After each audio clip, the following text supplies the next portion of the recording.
Hello students. आज हम लोग रजिया के बारे में आगे बात करेंगे।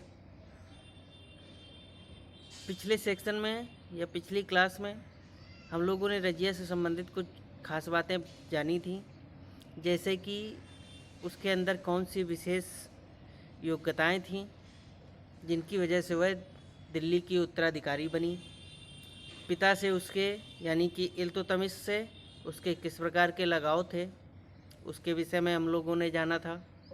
उसका कार्यकाल कब से कब तक वो शासिका रही, और कुछ खास बातें जैसे कि वह प्रथम महिला शासक थी भारत की। ठीक है, ये क्वेश्चन। और रजिया के उत्तराधिकार में पहली बार दिल्ली की जनता ने भाग लिया था। दूसरा मोस्ट इम्पॉर्टेंट बात ये हम लोगों ने देखी थी। ठीक है, तो आज की क्लास में हम उसी के आगे थोड़ा सा बैकग्राउंड को पहले समझते हैं। पिछली क्लास जो हम लोगों ने छोड़ी थी वो उस समय से मोहम्मद खां जुनौदी के टाइम पर, जो कि उसका प्रमुख विरोधी था। ठीक है, उसके समय पर छोड़ी थी उस, और वो लोग इसके खिलाफ विद्रोह भी कर देते हैं बाद में, जिसकी वजह से क्या होता है कि एक अवध का प्रांत का जो गवर्नर होता है तुवज्जी, वो आता है रजिया की मदद के लिए, लेकिन उसको भी ये लोग परास्त करके बंदी बना लेते हैं। ठीक है, और रजिया के पास तक पहुंचने ही नहीं देते। ठीक, इसके बाद ये विद्रोह जो है काफ़ी बढ़ता चला जाता है, और इसमें जुनैदी के साथ साथ और भी कई व्यक्ति शामिल थे। जैसे नेक्स्ट नाम ले तो कबीर अयाज खान। ठीक है, कौन, याद रखना, कबीर अयाज खान।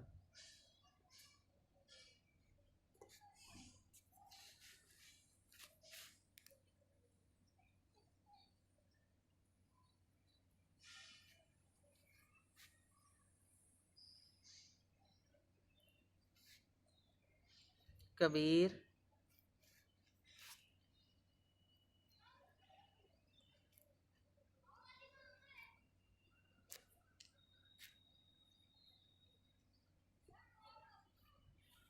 अयाज खान। ठीक है, नेक्स्ट हम बात करें तो वो था अल्तूनिया।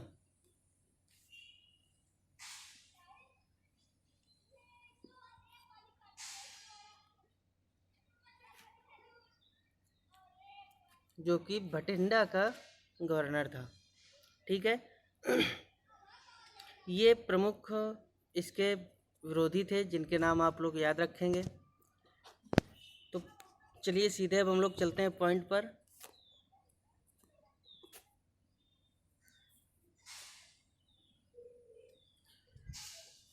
तपसी मुइज्जी, ठीक है, जिसके विषय में अभी मैंने बताया कि वो अवधि का विधि प्रमुख था। वो रजिया की सहायता के लिए दिल्ली की ओर कूच किया, लेकिन जब गंगेश यानी गंगा नदी को पार करता है तो उसका सामना उन नायकों से हुआ जो शहर के विरुद्ध युद्ध कर रहे थे, और उसे बंदी बना लिया। उसके बाद उसका अस्तित्व जो है समाप्त हो गया, यानी कि उसकी हत्या कर दी।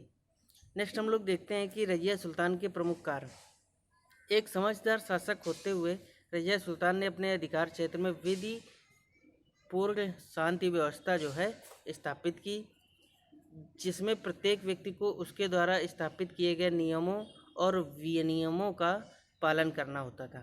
यानी कि प्रशासनिक तौर पर अगर हम बात करें तो उसने जो भी नियम कायदे कानून चलाए वो सभी उनका शांतिपूर्ण ढंग से उसने अपने शासनकाल के दौरान पालन भी करवाया। उसने राष्ट्र के आधार पर विस्तार करने का प्रयास किया, जिसके लिए उसने लेन देन विनिमय को बढ़ावा दिया, गलियों का निर्माण एवं कुओं की खुदाई इत्यादि का कार्य करवाया। ठीक है, यानी कि उसने अर्थव्यवस्था को सुधारने का और प्रजा के हित में कार्य करने के लिए बहुत सारे कार्य किए थे। ठीक है, मोस्ट इम्पॉर्टेंट जिनमें है उसने विद्यालयों और संस्थालयों व स्थलों का निर्माण कराया था। ठीक है, सबसे ज़्यादा उसने शिक्षा पर कार्य किया, पुस्तकालय खुलवाए। ठीक है, जिसमें शोधकर्ताओं को कुरान और मोहम्मद की नीतियों पर कार्य करने को बढ़ावा दिया गया। हिंदुओं ने विज्ञान, विचार, अंतरिक्ष विज्ञान और रचना में वांछित योगदान दिया, जिसे विद्यालयों और कॉलेजों में ध्यान केंद्रित किया गया। यानी कि शिक्षा के क्षेत्र में इसके समय बड़ा ही कार्य हुआ। इसने खुद भी शिक्षा के क्षेत्र में, चाहे वो हिंदू हो और चाहे मुसलमान हो, दोनों लोगों को इसने सपोर्ट किया। ठीक है, कि ये भी कुछ नीतियाँ थी कि उसने सहिष्णुतावादी नीति के साथ भी कार्य किया था, तो इसकी वजह से भी कुछ उसके विरोधी शामिल हो गए थे रजिया के खिलाफ। ठीक है, क्योंकि जो तुर्क सरदार थे वो कभी भी मुस्लिमों के बराबर हिंदुओं को रखकर नहीं देखते थे। ठीक है, वो हिंदू प्रजा को मुस्लिम प्रजा के नीचे ही रखकर देखती थी। यहाँ तक कि उसने शिल्पकारिता और संस्कृति के क्षेत्र में भी योगदान दिया और विद्वानों, चित्रकारों को जो है राज्य का समर्थन भी दिया। तो एक तरह से हम ये कहते हैं साहित्य, कला, शिक्षा, इन सारे सेक्टर्स पर जो है रजिया ने काफ़ी काम किया था। बाकी 3 साल का शासन रहा और जिसमें भी उसके खिलाफ षड्यंत्र होते रहे, तो उतना कार्य नहीं कर सकती है वो। आप लोग खुद समझ सकते हैं इस चीज़ को। ठीक है, अब बात करते हैं रजिया के पतन की। रजिया को जमालुद्दीन याकूत के प्रति एक तरफा प्यार ने बहुत नुकसान पहुंचाया। यानी कि ये एक अबिसिनियाई व्यक्ति था, ठीक है, जिससे कहते हैं कि रजिया का प्रेम संबंध था वो, और अब ये अबिसिनिया का था, इसलिए ये तुर्की के बगल में एक देश था। ठीक है, तो इसलिए वो तुर्की के जो सरदार थे, जिनका वर्चस्व था प्रशासन में, वो लोग इससे काफ़ी ईर्ष्या रखते थे। और इसके साथ रानी की, मतलब यानी कि रजिया का बहुत ज़्यादा निकट होना, वो लोगों को और भी ज़्यादा रास नहीं आ रहा था। इसने अमीर आखुर के पद पर नियुक्त कर दिया याकूत को। ठीक है, अमीर आखुर का पद मतलब होता था अश्वशाला का प्रधान, और उस समय सेना का जो महत्वपूर्ण अंग था वो अश्व सेना ही थी। और उस सेना का प्रधान नियुक्त करना यानी कि बहुत बड़ी हस्ती के रूप में उसको स्थापित करना था। और ये चीज़ें उन लोगों को पसंद नहीं आ रही थी। और कुछ लोग तो ये कहते हैं कि वो इसके साथ एक साथ घोड़े में बैठ करके घूमा करती थी।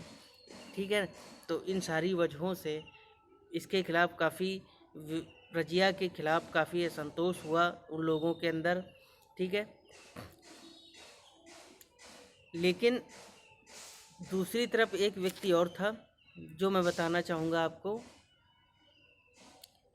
अल्तुनिया। ठीक है, जिसको मैंने बताया था कि वो विरोधी था और क्या था, भटिंडा का गवर्नर भी था। ठीक है, ये दोनों बचपन से ही एक दूसरे को जानते थे।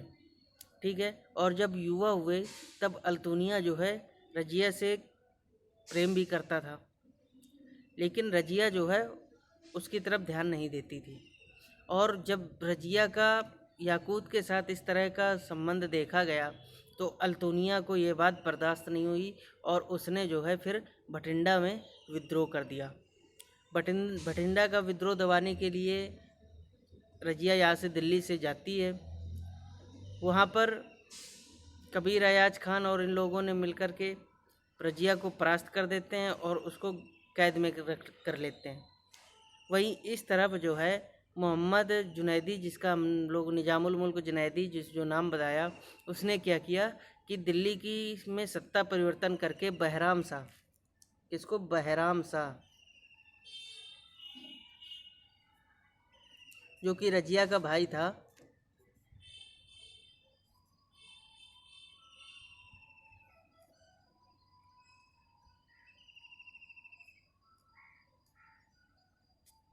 बहराम शाह को गद्दी पर बैठा देते हैं। लेकिन रजिया फिर वहाँ पर थोड़ा सा राजनीतिक चाल चलती है और अल्तुनिया को अपनी ओर आकर्षित करना प्रारंभ कर देती है और उससे जो है विवाह कर लेती है। बाद में अल्तुनिया से विवाह करने के बाद वो फिर से दिल्ली की ओर कूच करते हैं, वो दोनों लोग, कि दिल्ली की सत्ता हथियाने के लिए। लेकिन दिल्ली में फिर से एक युद्ध होता है बहराम शाह की सेना के बीच और रजिया की सेना के बीच, जिसमें बहराम शाह की विजय हो जाती है और रजिया जो है वो परास्त हो जाती है और इन दोनों की बाद में हत्या कर दी जाती है। ठीक है, जो सारी बातें यहाँ पर लिखी हैं वो मैंने पहले ही आप लोगों को बता दी, ठीक है, पूरी कहानी। और इस प्रकार 1240 में क्या होता है कि बैराम से पराजित होती है और अगले ही दिन अभागे जोड़े का कत्ल कर दिया जाता है, ठीक है। तो दोनों की हत्या कर दी जाती है और रजिया का शासन जो है यहीं पर समाप्त हो जाता है। और इसके साथ अब बहराम शाह जो है वो दिल्ली की गद्दी पर बैठ जाता है।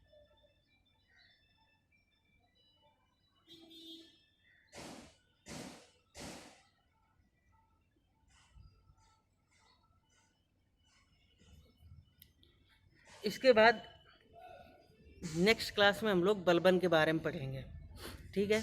लेकिन बलबन के और रजिया के बीच में थोड़ा सा गैप हो जाता है, तो उस गैप के बारे में आप समझिए कि कौन कौन से शासकों ने शासन किया। तो जैसा कि हम लोगों ने देखा कि 1240 में कौन आ गया, बहराम शाह शासक बन गया, ठीक है। कौन बन गया, बहराम शाह।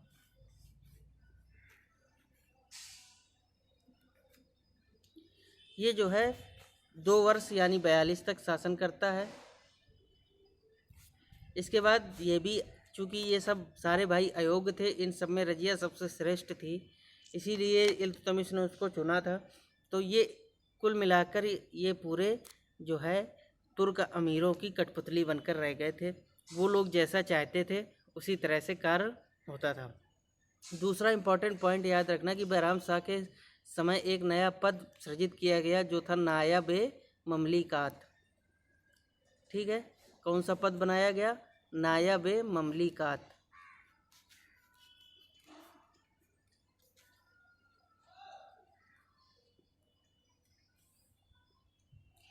नायब ए ममलिकात जो है ये, इसका सीधा सा मतलब ये था कि जुनैदी ने, जिसने कि सत्ता परिवर्तन करवाया था, उसी ने इस पद को सृजित करवाया। और इस जो नायब बनता था उसके पास शासन संचालन के सारे अधिकार रहते थे। बस अब शासक जो है वो केवल नाम मात्र का शासक रह गया था और उसके पास कोई भी कार्यकारी अधिकार जो है अब उतने नहीं थे। कार्यकारी अधिकार जो सारे थे वो किसके पास आ गए थे, नायब के। तो इसलिए ये कह सकते हैं कि वास्तविक रूप से शासन तो नायब एक ममलिकात करने लग गया था और औपचारिक रूप से गद्दी पर शासक बैठते रहे, ठीक है। तो सबसे पहला जो नायब ममलिकात बना वो कौन बना, यही निजामुल मुल्क जुनैदी, ठीक है। इसके बाद बहराम शाह के बाद मसूद शाह शासक बनता है।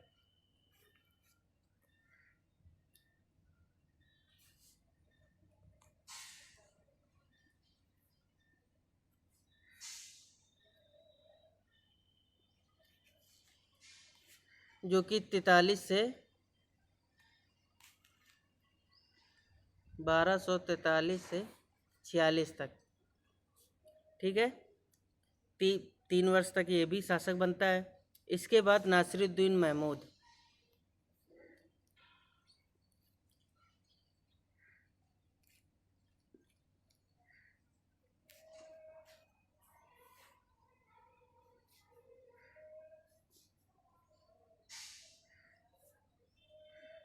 शासक बनता है और वो 1265 तक, यानी कि जब तक बलबन जो है अपनी गद्दी नहीं हथिया लेता है, सत्ता परिवर्तन नहीं कर देता है बलबन, तब तक वो गद्दी पर बैठा रहता है और अपनी मृत्यु के उपरांत ही बलबन जो है इसकी गद्दी हथिया लेता है।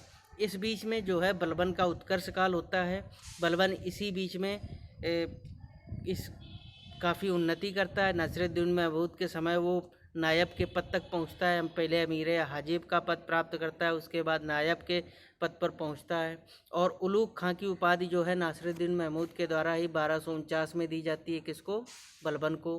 कौन सी उपाधि, उलूग खां की उपाधि, ठीक है। ये मोस्ट इम्पॉर्टेंट क्वेश्चन है जो पूछे जाते हैं, आप लोग याद रखिएगा। उलूग खां की उपाधि जो है 1249 में किसके द्वारा दी गई, नासिरुद्दीन महमूद के द्वारा किसको दी गई, बलबन को, ठीक है। इसके बाद बलबन अपनी शक्ति और भी मजबूत कर लेता है, अपनी पुत्री का विवाह नासिरुद्दीन महमूद के साथ कर देता है, ठीक है। तो इस प्रकार से वो उसका दामाद भी बन जाता है। नासिरुद्दीन महमूद एक वैवाहिक संबंध स्थापित करके वो अपने आप को इस राजसी परिवार के समकक्ष बना लेता है और इसी का फ़ायदा उठा करके बाद में वो गद्दी के लिए अपना दावा भी ठोकता है और दावा और गद्दी प्राप्त भी कर लेता है। ठीक है, तो ये 3 शासक हुए रजिया और बलबन के बीच में, जिनके नाम आप लोग एक बार याद रखिएगा। एक बार फिर से बता दे रहा हूँ, बहराम शाह, मसूद शाह, नासिरुद्दीन महमूद। ठीक है, तो नेक्स्ट अब हम लोग जो क्लास करेंगे वो किसके बारे में करेंगे? बलबन के बारे में। तो आज की क्लास हम लोग यहीं पर समाप्त करते हैं। Thank you.